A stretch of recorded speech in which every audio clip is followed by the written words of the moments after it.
अभी अभी थोड़ी देर पहले ईरान ने इजराइल पर एक और बड़ी स्ट्राइक की। यह स्ट्राइक मैं आपको पहले ही क्लियर कर दूं कि यह रिहायशी इलाकों में हुई है। हो सकता है इसे सुनने के बाद लोग कहें कि ईरान में इंसानियत नहीं बची क्या।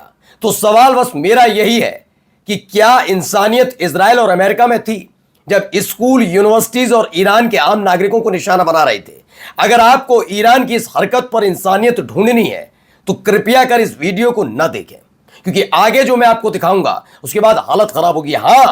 मेरा चैनल कभी भी किसी भी तरह की हिंसा और युद्ध के पैरवी नहीं करते, लेकिन अपने देश की साख को बचाए रखने, उस सरजमी को बचाए रखने के लिए युद्ध लड़ना कोई इंसानियत को खोना नहीं होता। इजराइल पर हुआ यह अब तक का सबसे बड़ा हमला भी माना जा रहा है। तस्वीरें तो दिखाऊंगा। यूनिवर्सिटी पर हमले के बाद दी थी ना मोहलत, मान जाओ, माफी मांग लो, गलती हुई, नहीं मांगी ना, पहले यूनिवर्सिटी उड़ाई और अब देखिए एक एक कंपनी को निशाना बनाने की, टेक कंपनियों को निशाना बनाऊंगा ये कहा था ईरान ने, और शुरुआत हो गई। कहां से हुई शुरुआत, क्या कुछ हुआ है, एक एक खबर आपको दिखाने जा रहा हूं। नमस्कार, मैं हूं प्रज्वल गौतम और आप देख रहे हैं the live TV. The live TV, सच सबसे आगे। सबसे पहले भाई ये वीडियो देखिए। वीडियो में हालात क्या बने हुए हैं, अलग अलग जगह से निकली हुई तस्वीरें।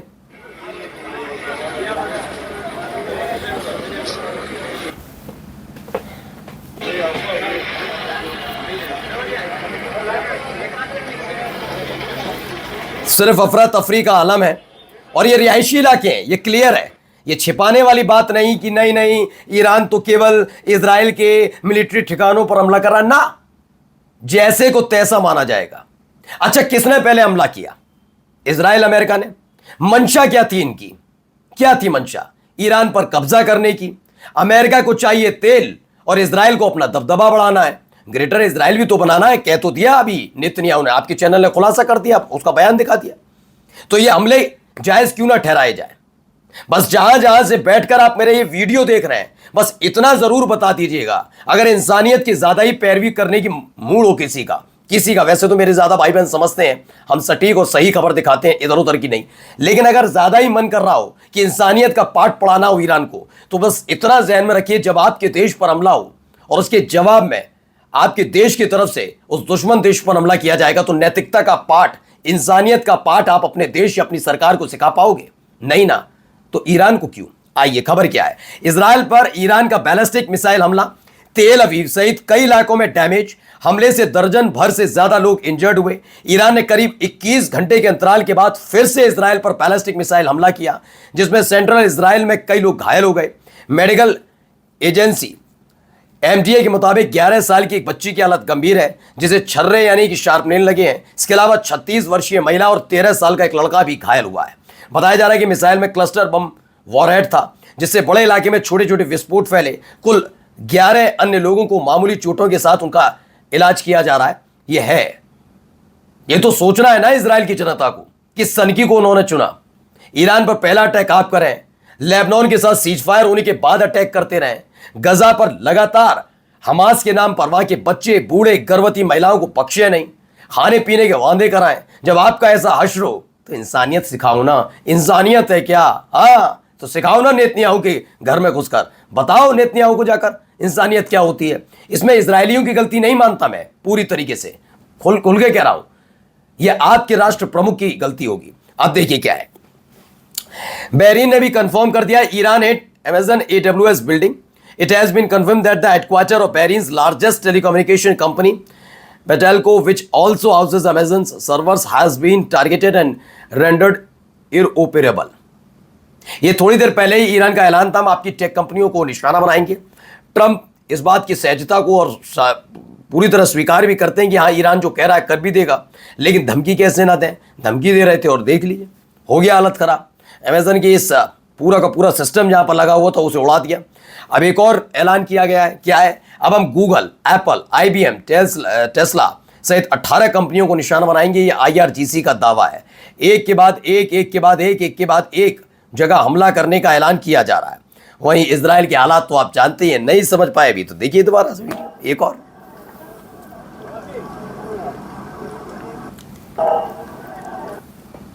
ये देखिए अलग अलग जगह से निकली हुई तस्वीरें, जहां पर गिरा हुआ था, वॉरहेड गिरा था, मिसाइल गिर रही हैं।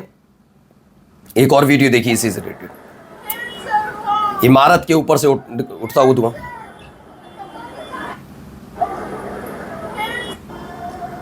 ये देखिए,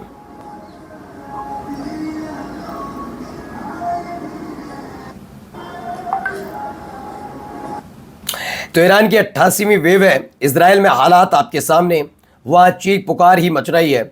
एक तस्वीर भी निकलकर सामने आई, एक और इमेज निकलकर सामने आई जहां एक बड़ी सी इमारत है और इस इमारत में जाकर घुस गई मिसाइल। एक पर्टिकुलर हिस्सा इसका डैमेज हुआ है। ये तेल अवीव से निकली हुई तस्वीरें आपको लगातार दिखाता चल रहा हूं। इजराइल की बैलिस्टिक मिसाइल ने तेल अवीव के एक इलाके को निशाना बनाया। 3 अलग अलग तस्वीरें भी, multiple impact in Gush Dan with a building struck directly in Bnei Brak. वहाँ पर जो अटैक हुआ उससे रिलेटेड भी है ये, जहाँ पर हमला हुआ और हमले के बाद के हालात आपके सामने हैं। पहली ये बिल्डिंग है, दूसरा मैं आपको दिखा रहा हूँ, देखिए किसी ने बालकनी से इसे कैप्चर किया है फ़ोटो। तीसरी तस्वीर भी देखिए, आसमान में उठता धुआं। यानी कि किसी भी घर, जो भी यहाँ पर रह रहे हैं लोग, उन्हें भरोसा ही नहीं है कि वो जब वापस बंकर से बाहर आएंगे तो उनका घर महफूज मिलेगा। अब देखिए यहाँ,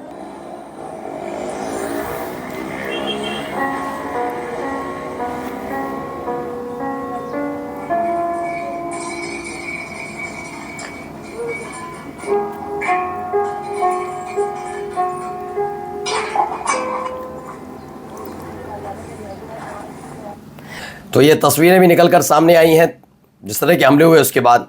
अब क्या कह रहे हैं अब्बास अरागाची, ज़रा सुनिए।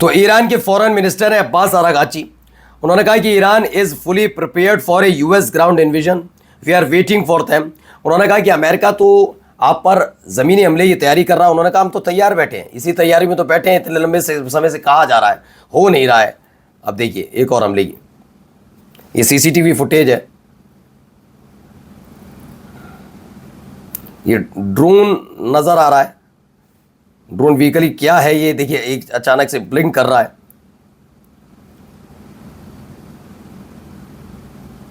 देखिए इसमें तस्वीर में है, बहुत लोग इसमें घायल हुए हैं। ये एक हवाई अड्डा टाइप का लग रहा है जहां पर हेलीकॉप्टर लैंड करता है।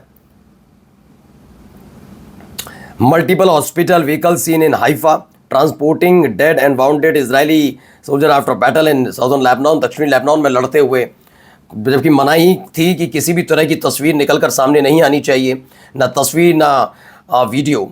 यहाँ पर कई एम्बुलेंसेस खड़ी हुई हैं, यानी कि इंतज़ार किया जा रहा है कि जो इजराइल के सैनिक घायल या मारे गए हैं लेबनान में, उनको लेकर जाया जाएगा। Tel Aviv commander Iranian missile fire for the third time in the past hour as siren blared once again across the occupied territories. कहा जा रहा है तेल अवीव ईरान की मिसाइल के अंडर में तीसरी बार, 1 घंटे में तीसरी बार बड़ा हमला तेल अवीव पर किया गया। और ये वो इलाके हैं जहाँ लगातार सायरन बज रहे हैं। लग रहा है इन दिनों गाना सुनने की आदत नहीं रही होगी इजराइल के लोगों को, सायरन ही सुनकर अपनी ज़िंदगी चला रहे। देखिए 5 इजरायली सैनिक मारे गए लेबनान में। ये 5 इजरायली सैनिकों की खबर निकल कर आई है कि वो मारे गए इस पूरे हमले में। और इजराइल के हालात एक और तस्वीर के ज़रिए ज़रा समझ ही लीजिए, आप भी ज़रा देखिए।